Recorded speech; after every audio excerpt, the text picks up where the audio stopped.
Boa noite a todas e todos. Mais uma terça-feira aqui reunidos no nosso grupo de estudo de Direito Sistêmico. Esse grupo que foi criado pelo Hamilton e convidou o Renato e a Alice para fazer a coordenação desses trabalhos. Nosso grupo de estudo ele tem o objetivo de fazer as leituras das obras de Bert Hellinger e a gente comenta, partilha. É um momento muito especial. E depois, essas gravações, quem não consegue assistir ao vivo, pode assistir lá no YouTube, no canal da Alice Satin, que está postando tudo e as pessoas conseguem acompanhar. Agora nós estamos fazendo a leitura do livro Ordens do Amor. Hoje nós vamos iniciar o tópico O que ajuda os perpetradores, na página 226. E semana passada, nosso grupo começou com o poema Festa e eu fiquei desenhando e esqueci de mostrar para vocês o meu desenho. Então, olha a festa aqui. Com esse desenho, Renata, eu te dou boa noite e que nosso encontro seja essa festa. Um beijo. Boa noite, Larissa. Boa noite a todos. Como sempre, um prazer estar aqui com vocês e juntos caminharmos para outras dimensões, conduzidos sempre pela linda forma de conduzir que o Bert tem. Então, hoje, quem vai fazer a leitura para nós vai ser a Nádia. Boa noite, Nádia. Boa noite, Renata. Boa noite a todos. Eu vou começar aqui o que ajuda os perpetradores. Brigitte, e o que faz você quando trabalha com os perpetradores? Hellinger, falaria com eles apenas individualmente e num local protegido. Em primeiro lugar, eu lhes perguntaria se eles veem um caminho que ajude a vítima a libertar-se do que aconteceu e do autor do abuso, e a direcionar para o próprio bem a dor que sofreu e suas consequências. Neste momento, eles não precisam defender-se e ganham a sua colaboração. Um primeiro passo adicional seria que eles sentissem a dor. Essa dor é, basicamente, um processo interno. Às vezes, contudo, é acertado que também digam à criança: sinto muito pelo que fiz com você. Isso alivia a criança e a ajuda mais do que quando se persegue o autor do abuso. Isso, porém, já é suficiente. Os autores não devem explicar, justificar, embelezar ou condenar diante da vítima o próprio procedimento. Igualmente, não devem confessar à criança sua culpa e pedir-lhe perdão, nem esperar ou exigir dela algo que os alivie. Isto seria uma agressão que aumentaria a sobrecarga da criança e reforçaria o vínculo que a liga aos autores do abuso. Isso também vale, aliás, para as mães que estavam cientes. Mesmo que sejam culpados, os pais continuam sendo pais e conservam sua posição de precedência e superioridade em relação aos filhos.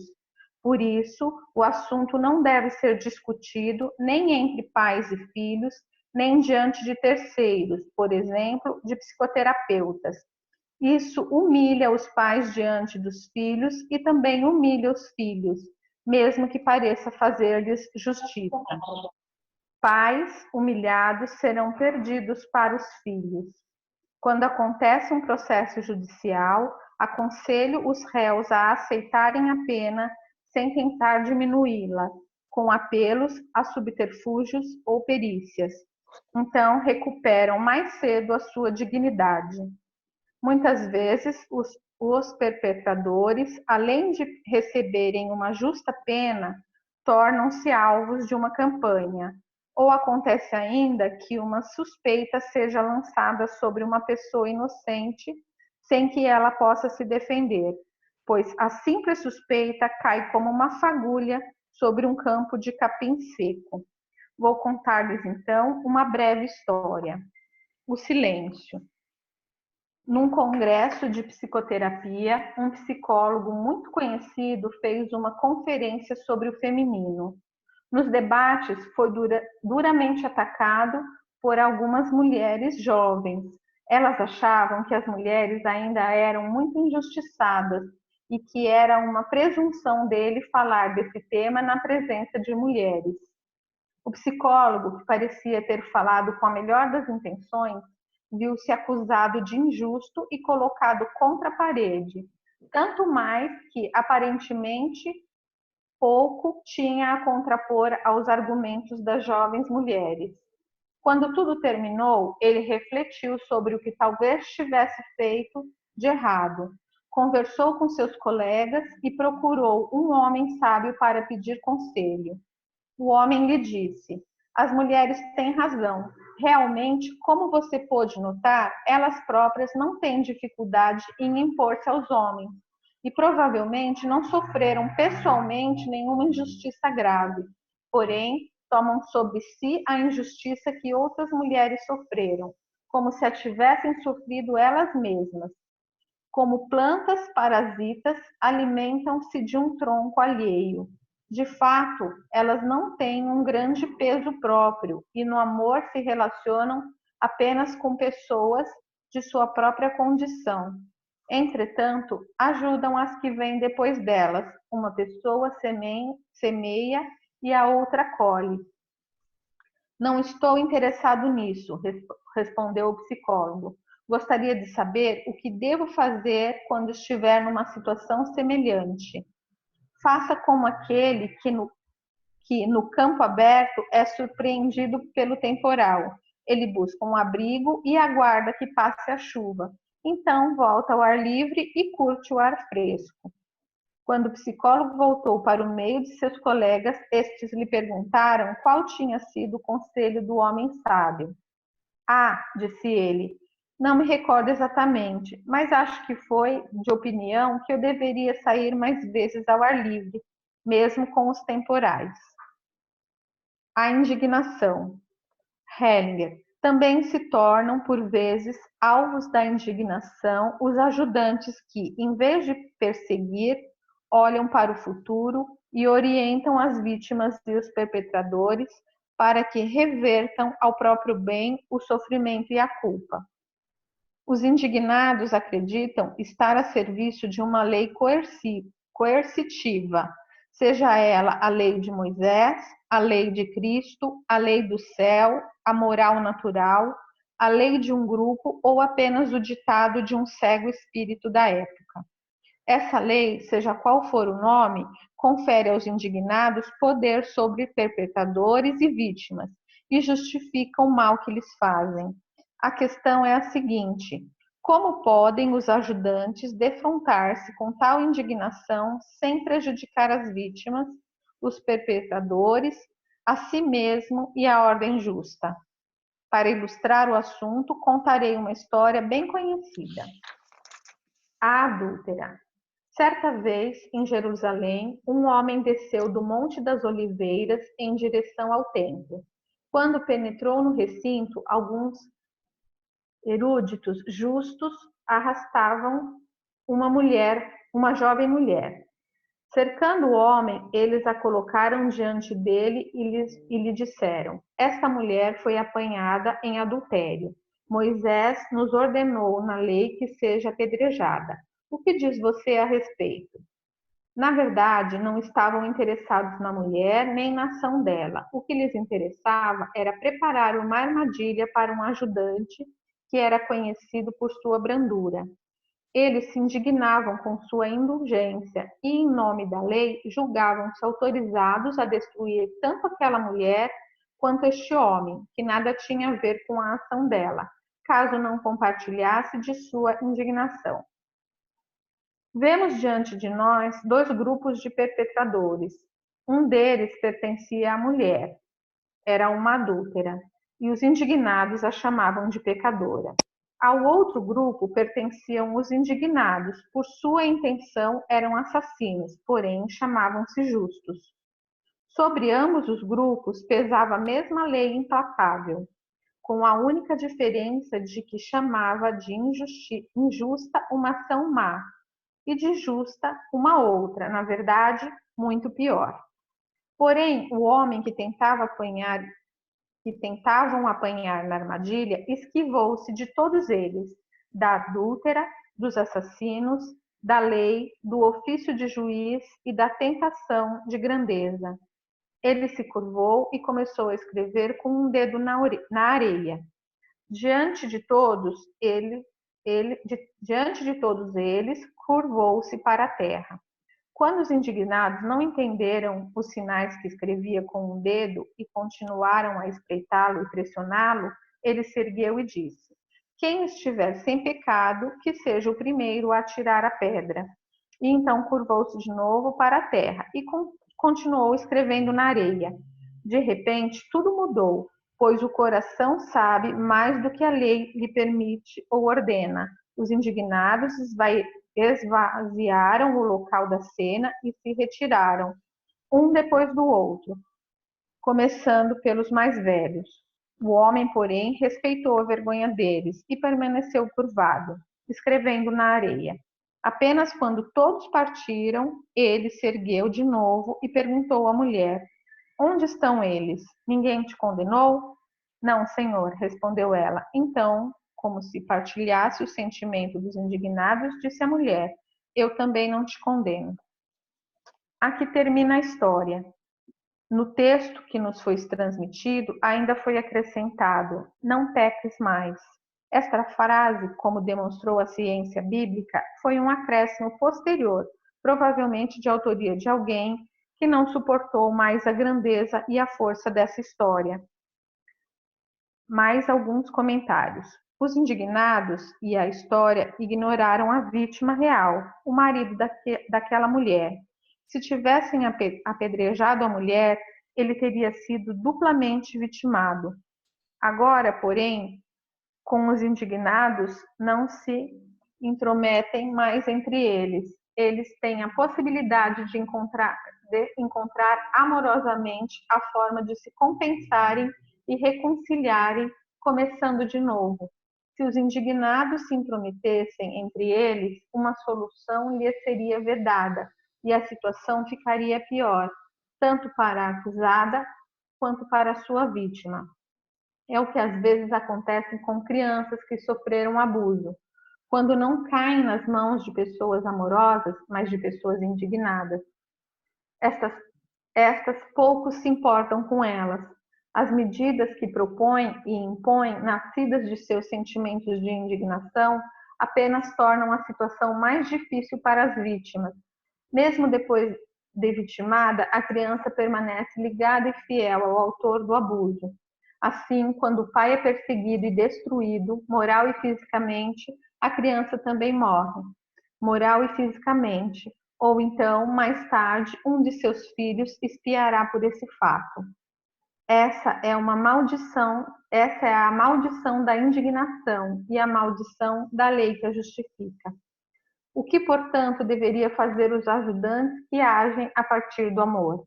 Eles renunciam a fazer dramas e buscam caminhos simples que possibilitem um novo começo às vítimas e aos autores do abuso, de forma mais consciente e suave, em vez de dirigir o olhar para uma pretensa lei superior, veem apenas seres humanos, sejam perpetradores ou vítimas, e se incluem entre eles.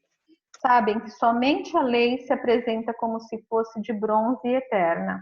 Na Terra, tudo é passageiro e cada fim é seguido por um novo princípio.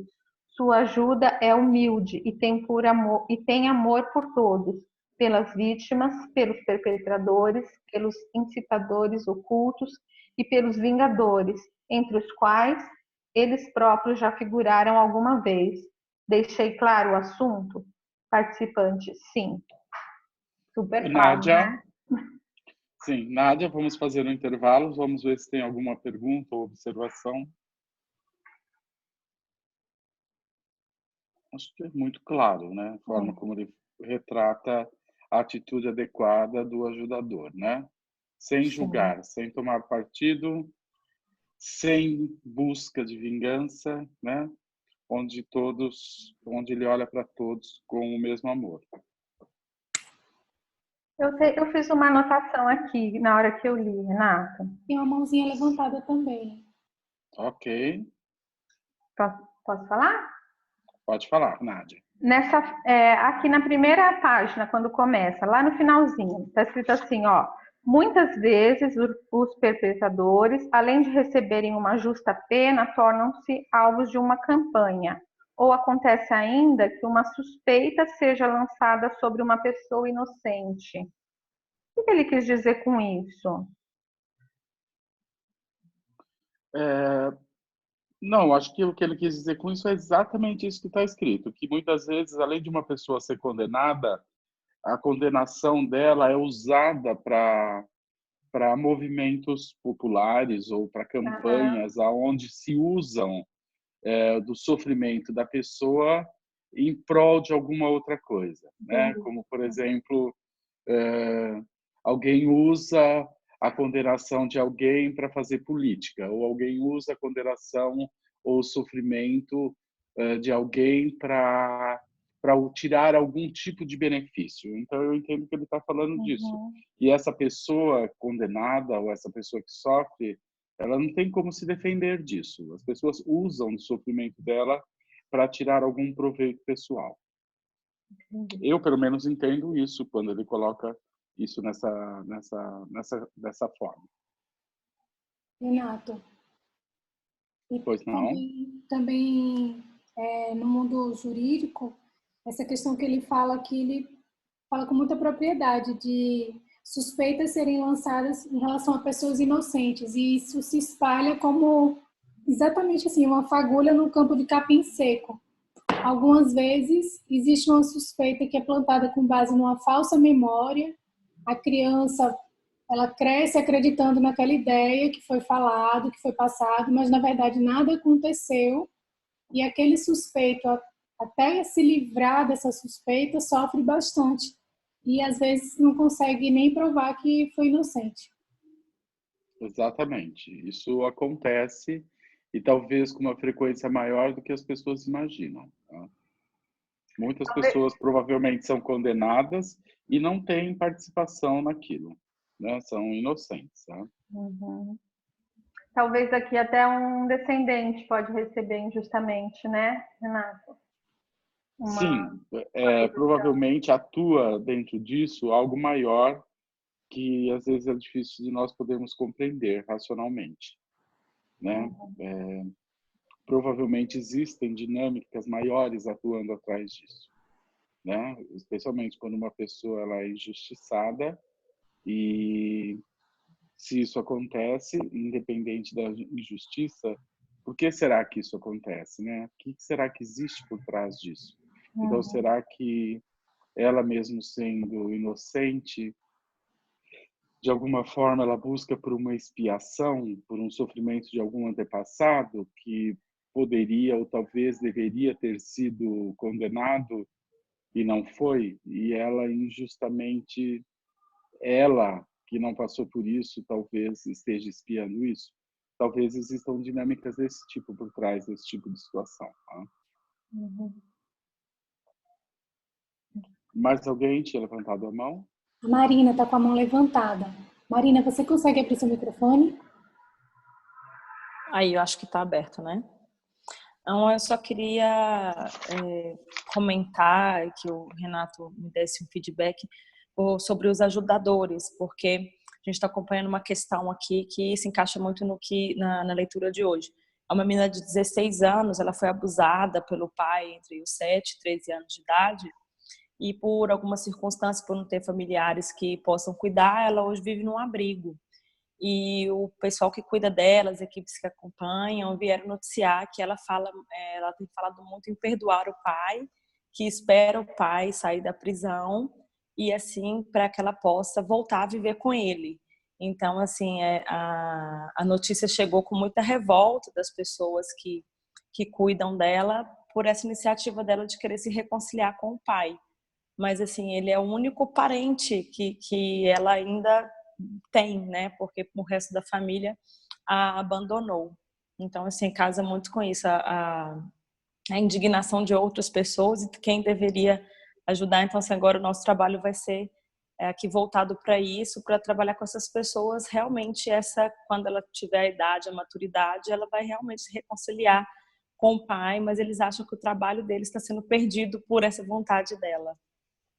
Então, esses indignados pouco podem ajudar. Pessoas que são indignadas com isso não têm condição de ajudar de forma efetiva e profunda essa menina.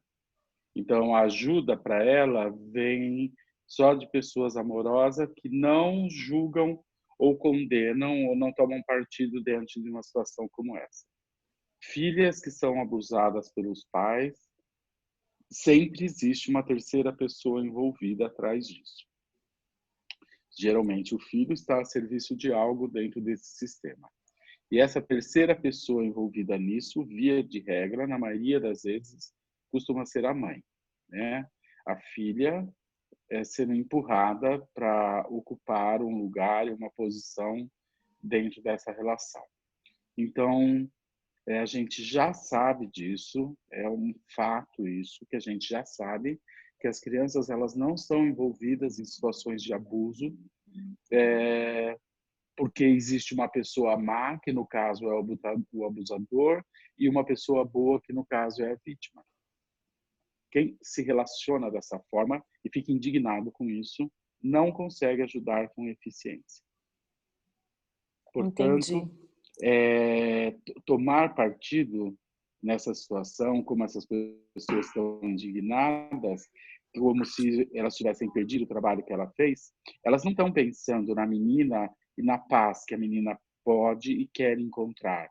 Elas lutam para que o trabalho delas permaneça intocável. Elas não estão olhando para a menina, elas não estão buscando uma solução para as meninas, para a menina. No fundo, elas estão pensando nelas mesmas, com essa indignação.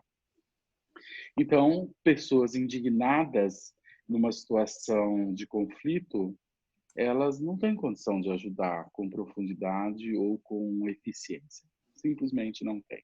Porque elas tomam partido, elas olham a situação condenando a vítima e elas querendo uma vingança por isso, e elas simplesmente ignoram a boa solução para a vítima e a boa solução para o perpetrador. E dessa forma se mantém essa angústia, essa tensão, o que aprisiona mais ainda a vítima ao perpetrador. Então, o Bert fala de uma forma muito clara aqui, e no meu trabalho também com pessoas onde isso acontece com frequência, a existência de vítimas e perpetradores, a solução só surge quando se encontra uma boa solução, tanto para a vítima quanto para o perpetrador. E tomar partido não ajuda, pelo contrário, você fortalece esse vínculo e isso mantém tanto a vítima como o perpetrador cada vez mais aprisionado nessa dinâmica, cada vez que você olha com indignação, cada vez que você quer e acha que pode aplicar uma justiça dentro de uma situação como essa. Perfeito, muito obrigada. Imagina. Mais alguém tem alguma pergunta ou algum comentário? Sim, Renato. A Marisa Haber escreveu no chat. Renato, e em casos de abuso por pessoas fora do sistema familiar, como a empregada abusar sexualmente da criança, também está ligado com o equilíbrio de troca?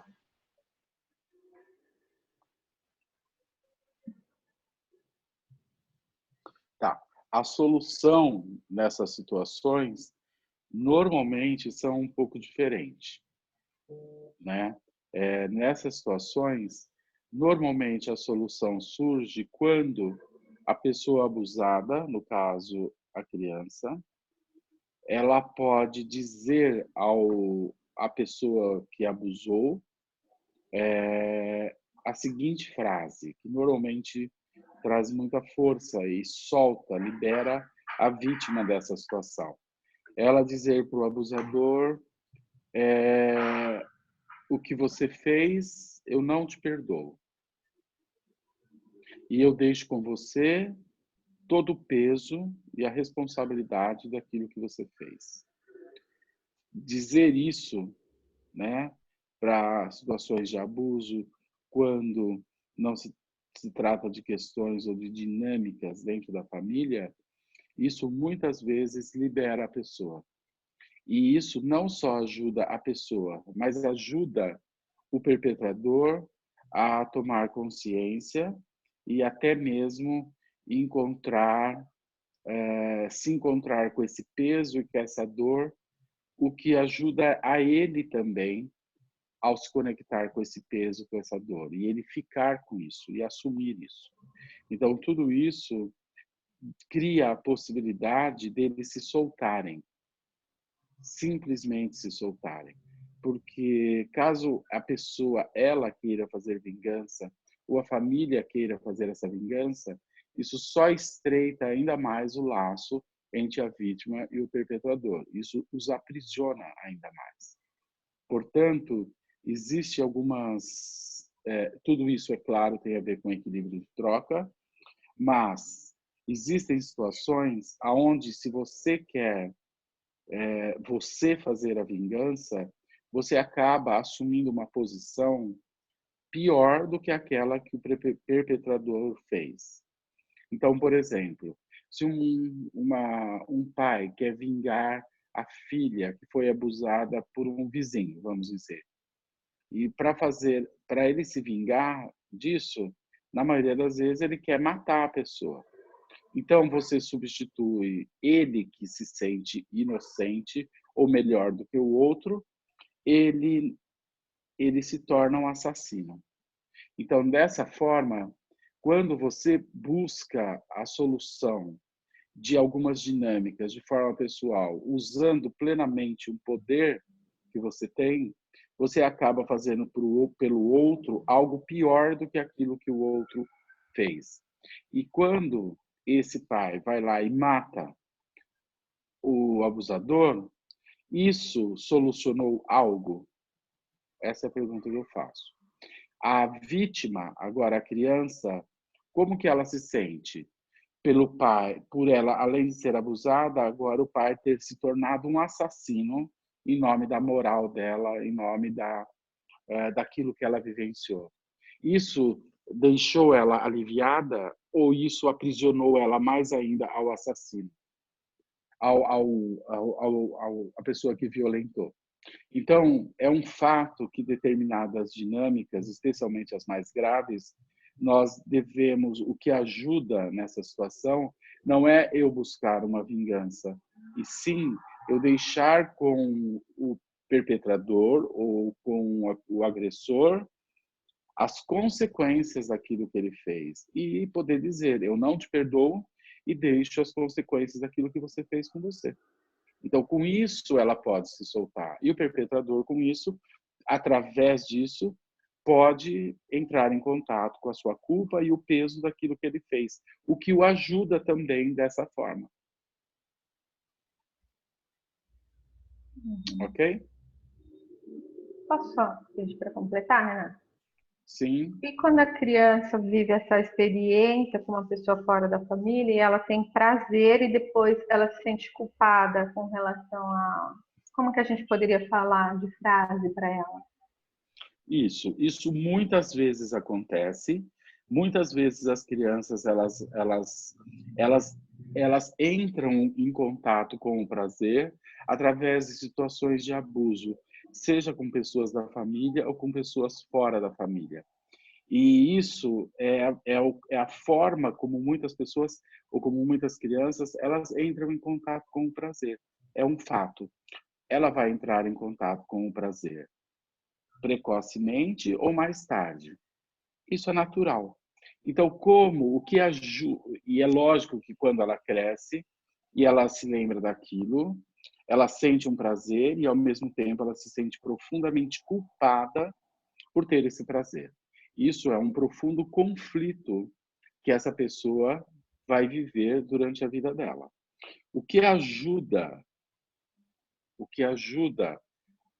essa criança, ou no caso, esse adulto que passou por essa situação, é quando nós olhamos para isso com naturalidade e dizemos para ela, é natural a gente sentir prazer em situações como essa. Não importa a forma como você iniciou ou conheceu o prazer. Isso é normal. As crianças são inocentes e é normal que mesmo diante de uma situação dessa, ela sinta prazer. Então, quando nós colocamos as coisas dessa forma, ela deixa de se sentir culpada por ter vivido aquilo, porque ela deixa de encarar que o prazer que ela teve numa situação que ela entende como inadequada, ela começa a ver que isso é visto por alguém como algo natural e que alguém aceita o fato dela ter tido prazer numa situação como essa e não vê nisso nenhum problema. Então, geralmente é isso que ajuda a pessoa que teve prazer numa situação de abuso poder ficar em paz com isso. É normal. É normal. A gente lida como algo normal, sem fazer disso um drama, sem fazer disso algo ruim, porque no fundo é normal. Tudo bem que ela é criança e que a pessoa era um adulto, ou era, não importa, mas se ela sentiu prazer, se ela descobriu o prazer através disso, foi dessa forma e está tudo bem. E se ela pode ver isso como algo normal e natural, isso começa a deixar de ser um trauma, porque ela não se sente anormal. Ela se sente anormal pelo fato dela ter tido prazer numa situação onde ela não poderia ou não deveria ter tido prazer. Mas se ela teve prazer, se ela descobriu o prazer dessa forma, qual é o problema? Então, à medida que nós lidamos com isso, com essa simplicidade, com essa naturalidade, tira de cima dessa situação o peso que uma questão moral impõe, independente de que a pessoa arque com as consequências daquilo que ela fez. Mas a criança é inocente e está tudo bem. É com essa inocência que nós lidamos. É para essa inocência que nós olhamos. E isso ajuda a pessoa. Uhum. Ótimo. Mais alguém?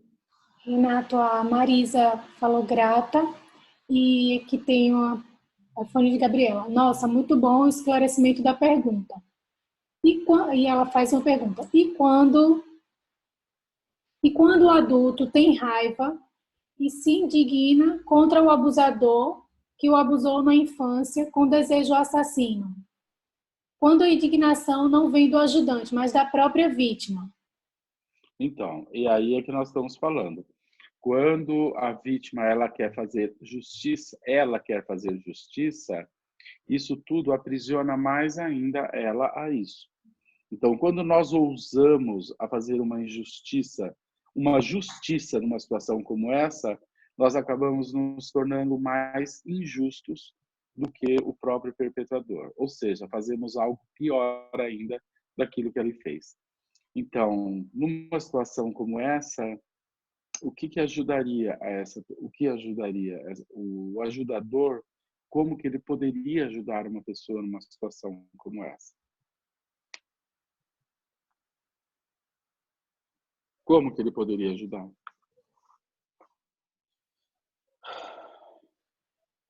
Por exemplo, perguntando a ele, se você conseguir matar essa pessoa, você agora vai ficar em paz ou vai ficar mais perturbado? Isso soluciona o seu caso?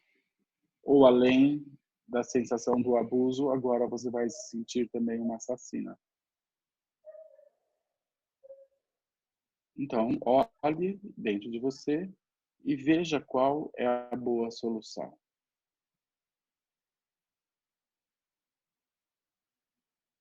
Então, isso pode ajudar a pessoa, ela a fazer uma reflexão sobre isso.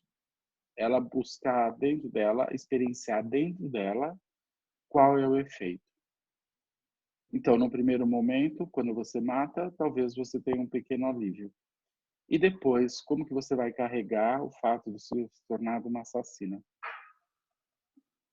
Isso é algo do qual você também não pode mais se livrar. Então, você resolveu um problema?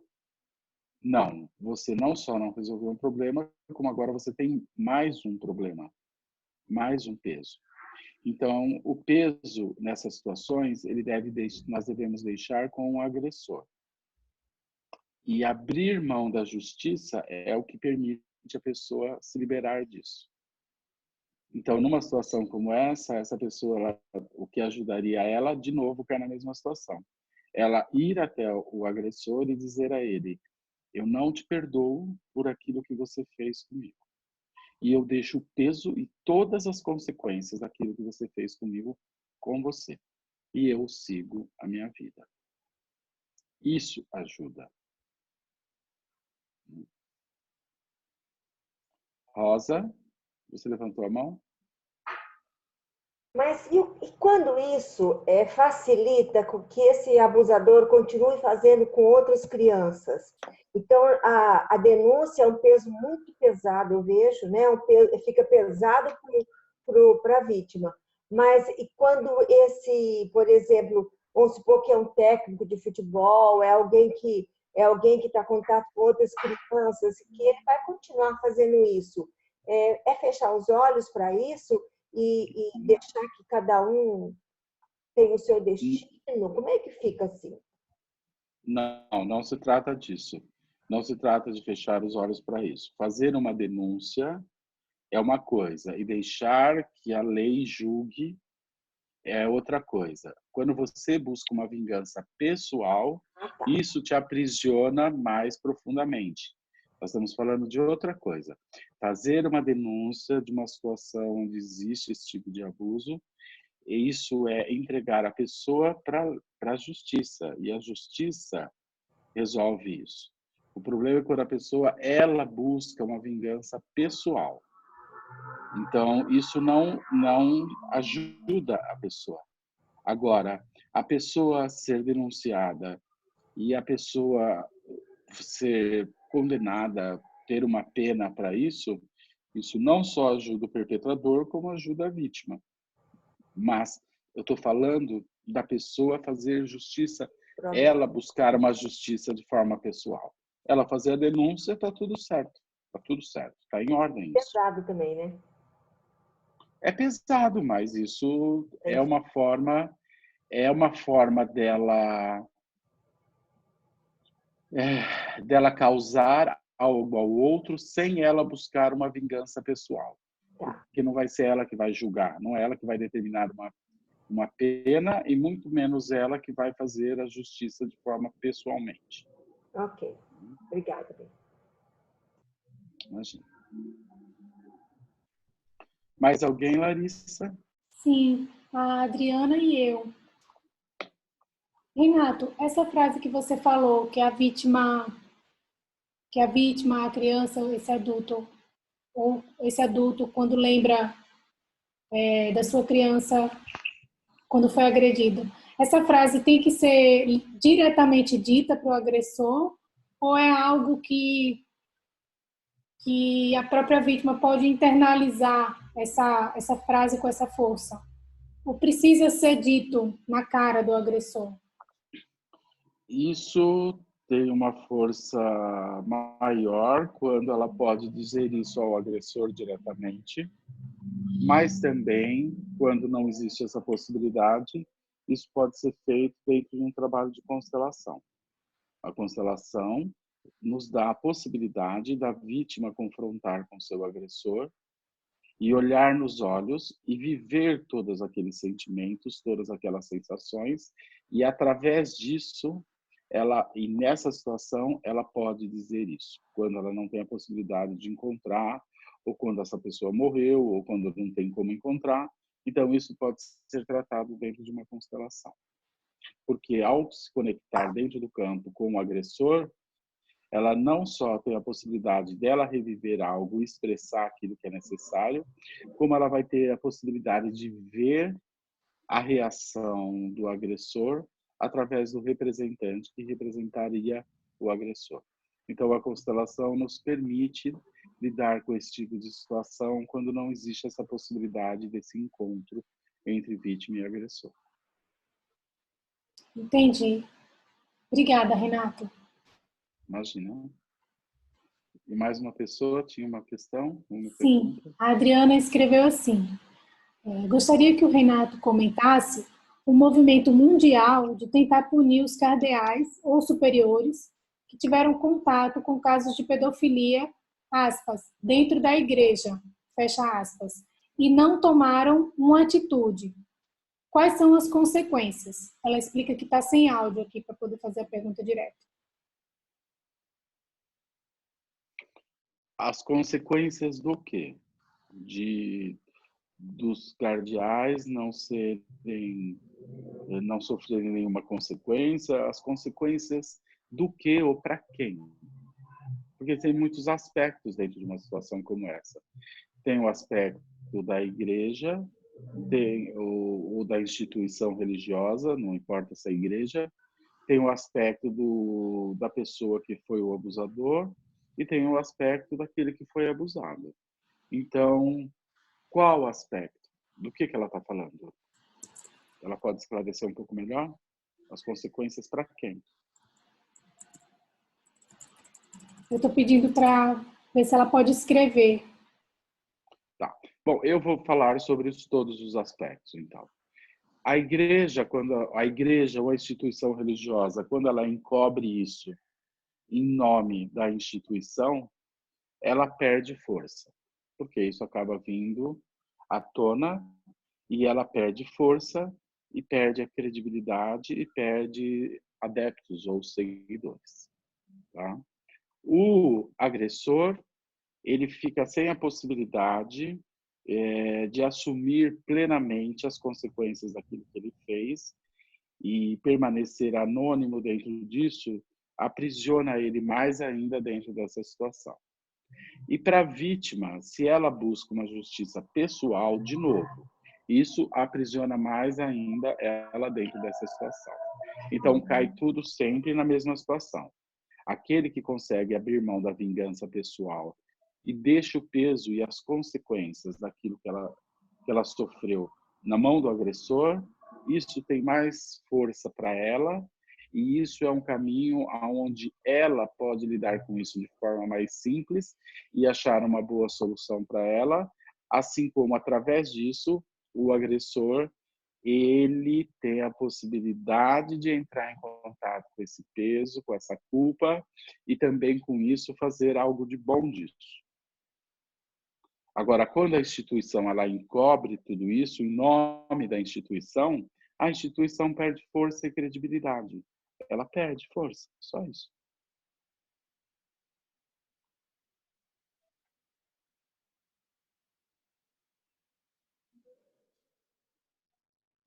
Mais alguma pergunta? Não, Renato. Então, vamos prosseguir, Nádia, mais um pouco? Sim. Constelação de Thomas. O que tira o poder das mulheres que aparecem como Deus? Hellinger, vamos começar agora a rodada final. É a última oportunidade para se resolver algo aqui. Thomas, gostaria de colocar meu sistema de origem e olhar para os meus avós. Hellinger, quem pertence à família? Thomas, meu pai, minha mãe, eu, que sou mais velho, e minhas 4 irmãs. Hellinger, algum dos pais foi casado ou noivo anteriormente? Thomas, antes de se casar, minha mãe tinha um namorado que era casado, com quem tinha uma afinidade de alma. Porém, quando encontrou meu pai, ela disse: este homem foi determinado para mim, e casou-se com ele. Quando meu pai morreu, ela retomou o relacionamento com aquele homem. Hellinger, seu pai teve anteriormente alguma ligação com alguém? Thomas, não. Ele foi um teólogo frustrado. Hellinger, o que quer dizer um teólogo frustrado? Thomas, ele entrou para uma ordem religiosa e, pelo que me contou, quis fazer 150%. Mortificava-se muito e era extremamente rigoroso consigo mesmo. Mas então teve um esgotamento nervoso e deixou a ordem religiosa. Hellinger, o que foi que seu pai não agradeceu? Qual foi a graça pela qual não foi grato? O esgotamento nervoso? Pois isso foi uma graça. Thomas, seu caminho foi totalmente marcado pelo fracasso. Hellinger, a razão disso foi não ter agradecido por aquela graça. Vou contar-lhe uma pequena história a respeito. A graça passa. Numa inundação causada por um longo temporal, um rabino subiu ao telhado de sua casa e pediu a Deus que o salvasse. Pouco depois, um homem remou ao seu encontro para salvá-lo num barco, mas o rabino disse: Deus me salvará, e o dispensou. Então chegou um helicóptero para resgatá-lo, mas ele igualmente o dispensou, e finalmente afogou-se. Quando o rabino chegou ao trono de Deus no céu e se queixou de que ele não o tinha ajudado, Deus respondeu: Eu lhe mandei um barco e um helicóptero. Hellinger para Thomas. Bem, agora coloque sua família.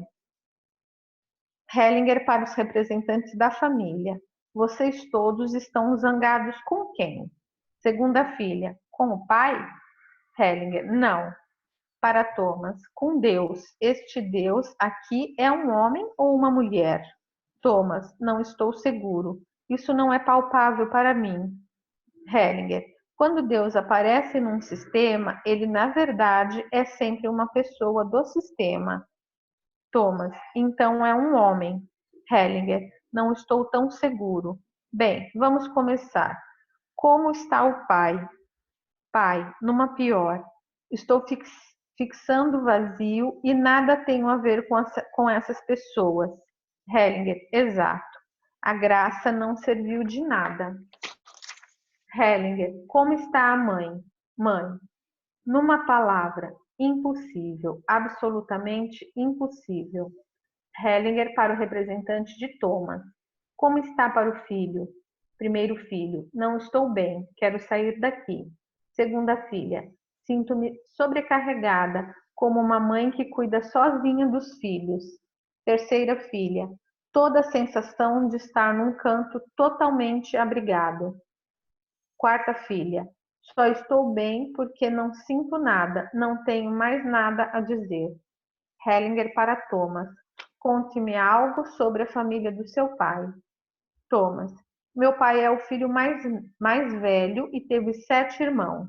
Tinha uma casa de comércio, que na verdade pertencia ao pai da minha mãe, a qual meu pai se associou pelo casamento. Minha mãe era e ainda é a pessoa mais importante ali. Hellinger. Houve um acontecimento incisivo além dos numerosos filhos? Thomas. Uma irmã de meu pai morreu tuberculosa.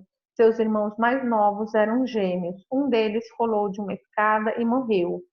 Meu avô tinha sido destinado ao sacerdócio por sua mãe, mas o pai de seu pai o impediu. Hellinger. O pai de seu pai o impediu? Thomas. O pai de meu pai estava destinado ao sacerdócio, assim como meu pai e eu também, mas o pai dele o impediu. O desejo de ter sacerdotes era aparentemente transmitido através das mães, e os pais o impediram. Ou esse pai. Hellinger. Está bem. Deus é então um homem ou uma mulher? Vamos colocá-lo. Thomas. Quem? Hellinger. Esse Deus, de quem pode ser? Quem pode ser? Thomas. Agora eu escolheria uma mulher. Hellinger. Sim, escolha uma mulher para Deus. Para o grupo. Vocês não precisam ter medo. Aqui os papéis são sempre humanos. Hellinger. O que mudou? Primeiro filho. Fiquei um pouco aliviado. Terceira filha. Não sei o que essa mulher está fazendo aí. Além do mais, ela não olha para mim. Hellinger. Mas o nível de energia subiu. Como está o pai? Pai. Com esse Deus não quero ter nada a ver. Hellinger. Sim. Quando ele aparece, poucos querem ter algo a ver com ele. Pai. Isso me angustia e me deixa muito intranquilo. Gostaria de ir embora. Mãe, eu gostaria de torcer o pescoço dela. Representante de Deus, que é a terra. Eu sabia que Thomas ia me escolher para isto, pois parecer ameaçadora é um papel que assumo com muita frequência. Hellinger, não precisa se desculpar. Como se sente nesse papel? Representante de Deus, nada bem. Hellinger, para onde vai a energia? Representante de Deus, para o vazio, lá na frente. Hellinger para Thomas. Que mulher é esta, concretamente, e para onde ela está olhando? Pensei agora na outra avó que morou conosco em nossa casa. Hellinger, a mãe de sua mãe? O que sucedeu a ela? Thomas, teve uma criança que nasceu morta, depois quase morreu, e então teve minha mãe. Hellinger, vamos introduzir também essa avó. Coloque-a ao lado da outra mulher. Vamos imaginar agora que Deus é a mãe de seu pai, o que provavelmente é o caso. Segunda filha, a energia aumenta incrivelmente. Primeiro filho, eu também sinto algo assim, mas não é o certo. Hellinger para Thomas, como se tira o poder de Deus? Através dos dois maridos. Vamos colocar também os dois avós? Coloque-os simplesmente, cada um ao lado de sua mulher, cujo poder ele tira. Primeiro filho, está ficando cada vez melhor. Pai, está muito mais fácil. Segunda filha, está muito menos perigoso. Hellinger, sim, exatamente, porque as mulheres são perigosas. Os homens em contraposição representam a vida e a terra. Segunda filha, a terra? Hellinger, a terra, por estranho que pareça. Quando os filhos estão em perigo, em risco de suicídio, por exemplo, quase sempre ficam mais seguros junto do pai. Pai, sinto um grande alívio desde que os avós estão presentes. Os avós. Hellinger, busque agora a sua mulher. Ele bate palmas, vai até sua mulher, coloca o braço em torno dela e a coloca a seu lado. Ela o acompanha rindo. Nesse meio tempo, a irmã mais velha se coloca à esquerda, junto de seu irmão. Hellinger, para os pais do pai e da mãe. Como estão vocês? Mãe do pai, agora já estou bem. Pai do pai, neutro, tudo em ordem. Mãe da mãe, agora me sinto bem. Pai da mãe, eles têm a minha bênção. Mãe, quando os avós apareceram, acabou o tremor de minhas mãos. Agora estão muito quentes. Hellinger, certa vez coloquei o sistema de uma mulher cujo pai era um pastor evangélico. Em famílias de sacerdotes, é sempre preciso incluir Deus na representação. O roteiro da constelação era a visita da velha senhora. Quando a mulher colocou os personagens, ficaram de um lado a mulher com os filhos e as babás, enquanto o pai ficou sozinho do outro lado.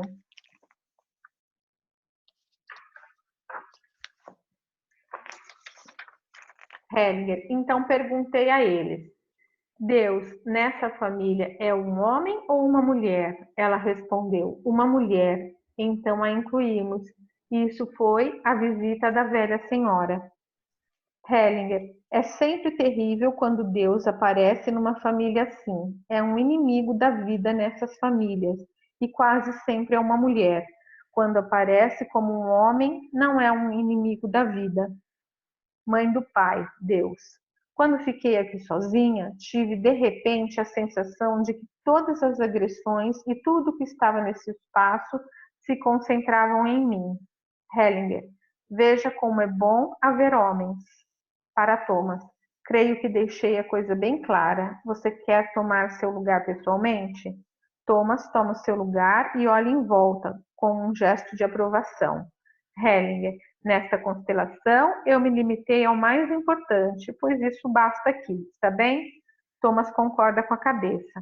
Hellinger, bem, foi isso aí. O homem e a mulher. Hellinger para o grupo. Tem alguma pergunta? Mais alguma pergunta a respeito? Anne, ainda tem uma pergunta a respeito. Por que a Terra é algo masculino? Sempre ouvi dizer o contrário e gostaria de saber. Hellinger, está certo. A Terra é feminina. Anne, a Terra é feminina, mas você disse que a mulher... Não entendi bem. Hellinger, a Terra é feminina, mas o homem, com seu trabalho, faz com que ela floresça. Vamos dizer assim, porque as imagens têm muitas camadas. O que acontece é que a mulher dificilmente distingue entre si mesma e seus filhos. O homem sempre faz essa distinção, a não ser quando está muito doente. Por isso, é junto do pai que as crianças estão mais seguras em sua individualidade. Anne, isso eu posso entender. É assim, é assim. Não há nisso nada de mal. É algo que faz parte da natureza. Por isso, cabe aos homens ainda um papel bem determinado. Thomas, eu me coloco esta pergunta. Como lidar com meu lado destrutivo, com minha inquietação destrutiva? Hellinger, você precisa passar para a esfera dos homens. É o que sempre lhe tenho dito. Um homem que tem barba, como você, deve passar para o lado dos homens, sobretudo dos pais. Precisa passar da esfera da mãe para a esfera do pai. Homens que usam barba cheia provêm de famílias nas quais, tanto na própria família como também na linha paterna, por várias gerações, os homens foram depreciados e privados de poder por suas mulheres. Renegando. Não, vamos fazer uma pausa, ver se existe alguma pergunta, porque vamos entrar em outro tema longo. Ver se existem perguntas ou comentários. Sim, Renato, tem. Pois não? A Marisa fez uma pergunta falando assim, quando se trata de uma criança de 3 anos, os pais não estiveram perto. Pode-se trabalhar com os pais? Desculpa, não entendi a pergunta. Ela fez essa Pode pergunta... repetir? Posso. Ela fez essa pergunta um pouco antes da gente retomar a leitura. Então, acredito que ela estava se referindo àquele tópico anterior. A pergunta dela é assim, quando se trata de uma criança de 3 anos, os pais não estiveram perto. Pode-se trabalhar com os pais?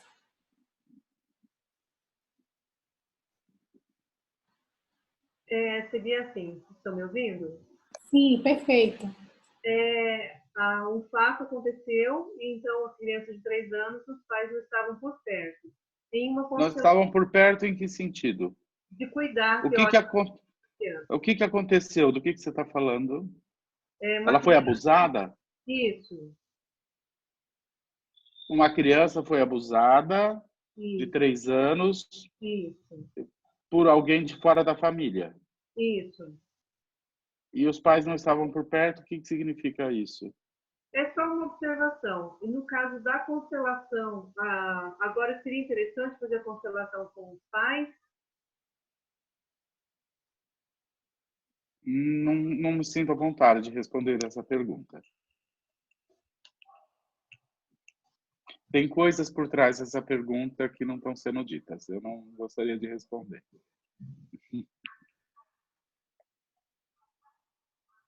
É isso. Tá bom. Mais alguma pergunta? A Cláudia tem uma pergunta. Cláudia, você consegue abrir seu microfone? Oi, sim. Vocês estão me vendo, me ouvindo? Estou te ouvindo, Cláudia. Pode falar. Oi, gente. É o seguinte, eu acho que eu não captei todas as camadas dessa constelação do Thomas, porque eu acho que ela mexeu em muitos temas.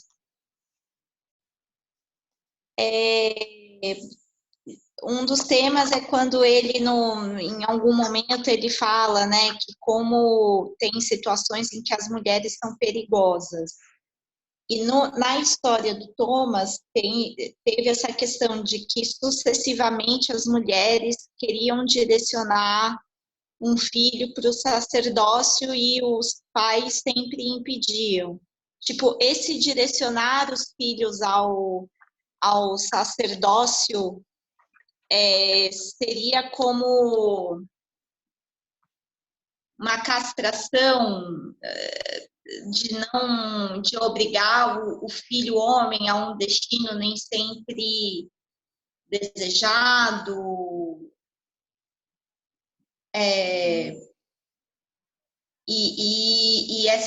Isso é um tema, e o outro tema é o próprio tema do Deus aparecer nas constelações quando há alguém relacionado ao sacerdócio. Eu queria que você explorasse mais isso também. Sim. Vou tentar fazer isso de uma forma breve, porque isso é algo bastante complexo. A mãe, a mulher, ela tem um poder que nós, homens, não temos. Qual é esse poder? O poder de gerar a vida. Gerar. Porém, isso, ela gera a vida dentro dela. Mas ela só pode fazer isso porque ela obteve algo de um homem. Mas é um fato que no momento que ela obtém esse algo desse homem, ela tem um poder real que nós homens perdemos diante da mulher. Então, a mulher, ela tem esse poder real. E aí ela decide se ela tem esse filho ou se ela não tem esse filho. Então, esse poder real que a mulher tem, ele só vai se legitimar quando, diante do masculino, ela reconhece que ela precisa desse homem e que esse homem tem direito. Então, ao abrir mão desse poder real que ela tem, ela ganha o respeito desse homem e dos filhos. Agora, essa mulher que tem esse poder real, se ela usa isso plenamente e não dá espaço para o homem e nem reconhece a importância do homem dentro dessa relação, ela perde o respeito, não só desse homem, como ela perde o respeito dos filhos. Por quê? Porque quando ela faz isso, ela está se colocando numa posição equivalente a quem? A Deus, não sei. Seria Exatamente, exatamente. Em relação, ela está se pondo numa posição em relação. Sim, ela está se colocando numa posição equivalente a Deus. E ela se julga com esse poder.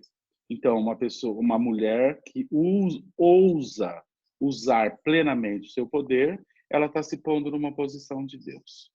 Então, quando uma mulher faz isso, na alma, na dinâmica da família, ela perde o respeito do marido e perde o respeito dos filhos.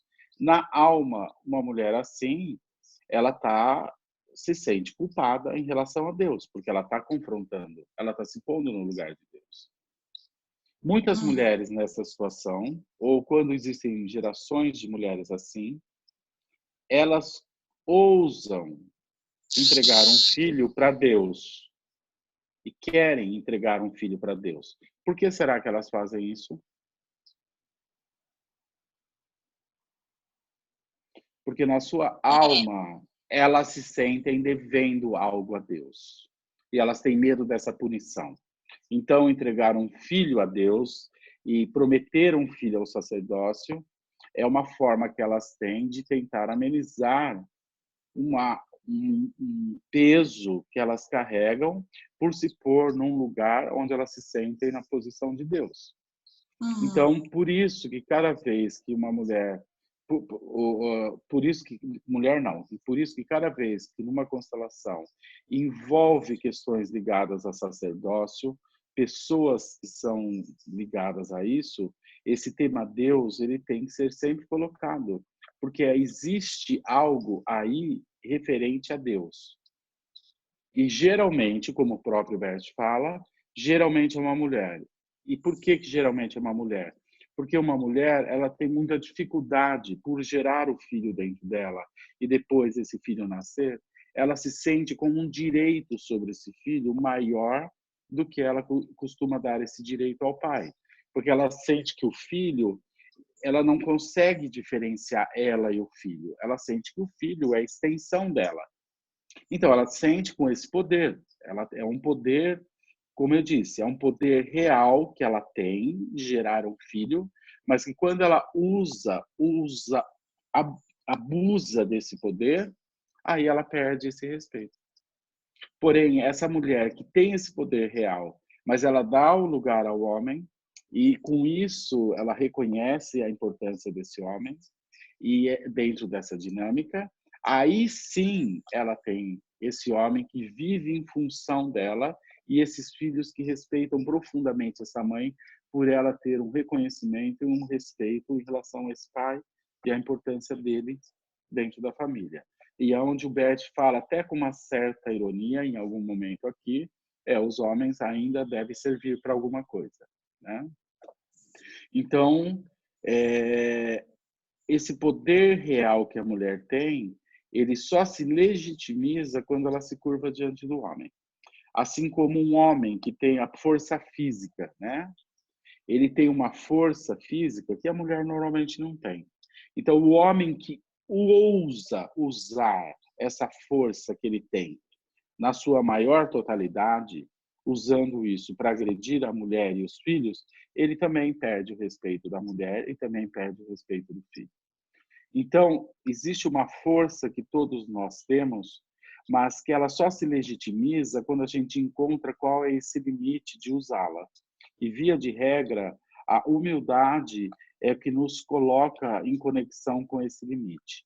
A falta de humildade ou a nossa arrogância de usar essa força de forma plena tira de nós o respeito e gera em nós um peso na nossa alma, porque nós estamos nos colocando no lugar de Deus e usando um poder real, tanto a mulher tem como o homem tem, mas que cada vez que eles os usam plenamente, isso tira deles força e respeito daqueles que o circundam. Entendi. Obrigada, Renato. Imagina, obrigado a você da pergunta. Bom, eu não sei se ainda existe alguma pergunta, mas de qualquer forma nós já estamos no nosso horário. Tem mais alguma pergunta? Alguma coisa que ainda posso ver?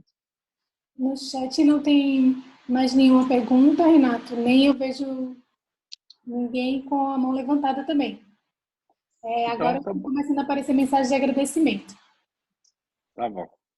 Bom, então eu também aproveito para agradecer a Nádia pela leitura linda, aproveito para agradecer a todos que fizeram perguntas ou compartilharam questões, que também são muito importantes, e também agradeço a todos que estiveram presentes e que mesmo em silêncio ajudaram a criar e sustentar esse encontro. Muito obrigado a todos, boa noite, e eu devolvo a palavra à Larissa. Boa noite, Larissa. Boa noite, pessoal. Renato, gratidão pela tua entrega. Nádia, obrigada pela maravilhosa leitura. Um beijo para todo mundo. Até a próxima terça-feira. Próxima terça mostro o meu desenho. Beijo. Beijo a todos.